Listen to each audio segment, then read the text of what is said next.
बच्चों, मैं ममता जी व्याख्यात अर्थशास्त्र कक्षा 12वीं अर्थशास्त्र के प्रथम पाठ के तीसरे भाग के साथ आपके सामने आई हूँ। 2 भागों के अंदर हम अर्थशास्त्र का प्रथम पाठ का काफ़ी कुछ अपन पढ़ चुके हैं। आज तीसरे भाग के अंदर मैं आपको बताऊंगी उत्पादन संभावना वक्र, अवसर लागत, प्रमुख आर्थिक समस्याएं और प्रमुख आर्थिक समस्याओं का समाधान। सबसे पहले बच्चों अपन बात करते हैं उत्पादन संभावना वक्र की। उत्पादन संभावना वक्र की परिभाषा इस तरह से हम लिखेंगे कि दी हुई तकनीक एवं सभी उत्पादन के संसाधनों को प्रयोग करते हुए उत्पादन की विभिन्न मात्राओं के संयोगों को दर्शाने वाला वक्र उत्पादन संभावना वक्र कहलाता है। बच्चों, मैंने हर चीज को बहुत ज्यादा शॉर्ट करके बताया है, इससे अधिक शॉर्ट नहीं हो सकता है, तो मेरी हर एक लाइन को अच्छे से याद करिएगा। तो अब ये तो हो गया उत्पादन संभावना वक्र की परिभाषा। अब हम इसको कैसे समझेंगे, तो जिसको कि मैंने यहाँ पर एक छोटे से ग्राफ के द्वारा बताया है और मेरे जो वीडियो के पास जो नोट्स आएंगे उसमें आपको थोड़ा और विस्तृत बता दिया जाएगा। इसके अंदर हमने क्या देखा है कि हमारे पास जो तकनीक है और जो उत्पादन के संसाधन है या जो साधन है उसके द्वारा हम 2 वस्तुओं का उत्पादन कर सकते हैं। माना कि कोई एक वस्तु x है और दूसरी y है, तो हम यदि x वस्तु का उत्पादन और y वस्तु का कुछ उत्पादन कर रहे हैं, माना कि दोनों की हम 50-50 इकाई उत्पादन कर रहे हैं। यदि हम चाहते हैं कि हम x वस्तु की 52 इकाइयाँ उत्पादन करें तो हमें क्या करना पड़ेगा, y वस्तु की इकाइयों को कम करना पड़ेगा। अर्थात यदि हम 2 वस्तुओं का उत्पादन किसी दी हुई तकनीक और संसाधन के द्वारा कर रहे हैं और यदि हम चाहते हैं कि एक वस्तु का उत्पादन अधिक किया जाए तो स्वाभाविक है हमें दूसरे वस्तु का उत्पादन कम करना पड़ेगा।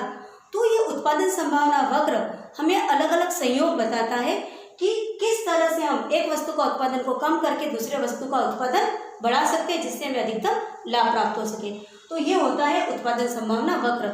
और याद रखिए बच्चों की उत्पादन संभावना वक्र हमेशा मूल बिंदु के नतोदर होता है। नतोदर का मतलब इस तरह का शेप होता है इसका, ये इस तरह से। तो उत्पादन संभावना वक्र के अंदर हमें ये बात हमेशा एक क्वेश्चन भी आता है, एक तो आता है उत्पादन संभावना वक्र किसे कहते हैं, दूसरा आता है कि इसको ग्राफ और चित्र के द्वारा बताइए, सारणी के द्वारा बता सकते हैं, और एक आता है कि उत्पादन संभावना वक्र मूल बिंदु के प्रति नतोदर क्यों होते हैं। इसका एक सिंपल सा आंसर है, क्योंकि एक वस्तु की उत्पादन मात्रा को बढ़ाने के लिए हमें दूसरे वस्तु की उत्पादन की मात्रा को कम करना होता है, इसलिए ये हमेशा इस तरह से होता है। तो क्योंकि एक वस्तु की जैसे जैसे हम मात्रा बढ़ाएंगे दूसरे वस्तु की मात्रा कम करना होगा, इसे हम सारणी के द्वारा बता सकते हैं। अब इसके अंदर विभिन्न संयोग लिख दीजिए, x वस्तु की उत्पादन मात्रा लिख दीजिए, y वस्तु की उत्पादन मात्रा लिख दीजिए, फिर देखिए x वस्तु की उत्पादन की मात्रा को बढ़ाते जाइए तो y वस्तु की उत्पादन की मात्रा कम होती जाएगी, और इसे हम ग्राफ के द्वारा भी लिख सकते हैं। तो ये 3 नंबर का क्वेश्चन आसानी से हो जाएगा। अब उत्पादन संभावना वक्र के साथ ही एक प्रश्न आता है अवसर लागत किसे कहते हैं, अपॉर्चुनिटी कॉस्ट।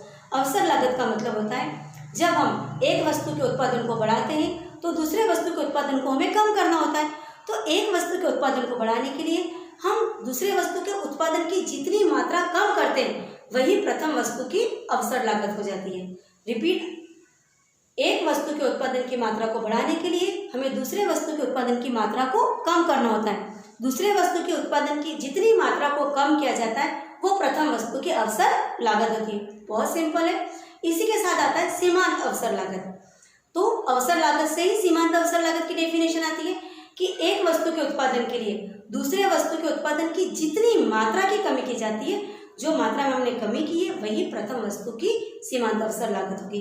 क्लियर है बच्चों। अब इसी के ऊपर आगे हम आता है कि प्रमुख आर्थिक समस्याएं क्या हैं, इसके ऊपर क्वेश्चन आता है। तो देश के अंदर 3 तरह की प्रमुख आर्थिक समस्या होती है। पहला, क्या उत्पादन किया जाए, दूसरा कैसे उत्पादन किया जाए, और तीसरा होता है किसके लिए उत्पादन किया जाए। और एक जो मोस्ट इंपॉर्टेंट बात है कि ये आर्थिक समस्याएं क्यों है, तो इसका सीधा सा आंसर है कि आवश्यकताएं असीमित है और संसाधन सीमित है। जब आवश्यकताएं असीमित होगी और संसाधन सीमित होंगे तो समस्याएं तो आनी ही है। तो देश के सामने हमारे पास 3 तरह की प्रमुख समस्या है, क्या उत्पादन किया जाए, कैसे उत्पादन किया जाए और किसके लिए उत्पादन किया जाए।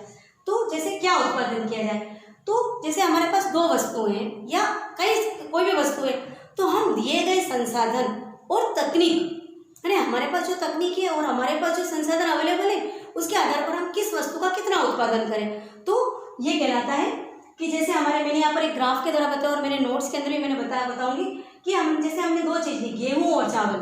तो गेहूँ और चावल में से किसका कितना उत्पादन किया जाए, ये हमारी समस्या है, और इसका समाधान भी हम उत्पादन संभावना वक्र से कर सकते हैं।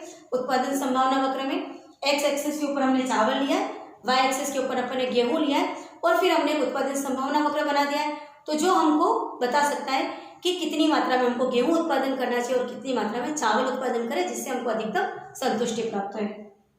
नेक्स्ट होता है कैसे उत्पन्न किया जाए।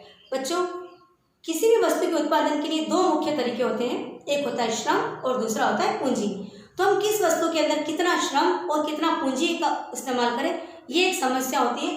तो इसका समाधान भी हम उत्पादन संभावना वक्र के द्वारा किया जाता है। एक्स एक्सिस के ऊपर हमने पूंजी लिया है, वाई एक्स के ऊपर अपन ने श्रम ले लिया है, तो उत्पादन संभावना वक्र हमको बता देगा कि श्रम और पूंजी का कितना अनुपात लिया जाए कि हमारा उत्पादन हो जाए। तीसरी जो हमारी समस्या है वो किसके लिए उत्पन्न किया जाए। ऐसा माना जाता है कि समाज में दो तरह के वर्ग हैं, एक धनी वर्ग और एक निर्धन वर्ग। तो बच्चों ये समस्या आती है कि क्या चीज कितनी और किसके लिए उत्पन्न किया जाए, यानी गरीबों के लिए क्या उत्पन्न किया जाए और अमीरों के लिए क्या उत्पन्न किया जाए जिसे अधिकतम लाभ होगा। तो इसका भी समाधान हम उत्पादन संभावना वक्र कैसे कर सकते हैं कि एक हमने एक अक्ष के ऊपर अमीर ले लिए और वाई अक्ष के ऊपर अपन ने गरीब ले लिए और हमने उत्पादन संभावना वक्र के द्वारा बताया है कि किस तरह से कितना उत्पादन अमीरों के लिए हो और कितना उत्पादन गरीबों के लिए। तो बच्चों, आज के हमारी इस वीडियो के अंदर तीन चीजें हमने देखी, उत्पादन संभावना वक्र, अवसर लागत और प्रमुख आर्थिक समस्याएं। और प्रमुख आर्थिक समस्याओं के साथ हमने इसका समाधान भी देखा है। तो मैंने इस तीन भागों के अंदर प्रथम पाठ को बांटा है। अर्थशास्त्र कक्षा 12वीं का जो प्रथम पाठ है अर्थशास्त्र का परिचय, उसके मैंने 3 वीडियो बनाई है और तीनों वीडियो के अंदर जितना अधिक शॉर्ट हो सकता है उसके अंदर इस लेसन को मैंने समझाने का प्रयास किया है। सभी वीडियो के साथ मैंने उसके नोट्स भी, इसके फोटो भी डाल रखे। आप नोट्स को लिख लीजिए और वीडियो को 1 से 2 बार अच्छे से देख लीजिए, आपका प्रथम पाठ अच्छे से तैयार हो जाएगा। इससे अधिक शॉर्ट नहीं हो सकता है, तो इसकी हर एक चीज़ को अच्छे से याद कीजिए। और आपको यदि मेरी वीडियो अच्छी लगती है तो उसे मेरे चैनल को सब्सक्राइब कीजिए, लाइक कीजिए, शेयर कीजिए। Thank you.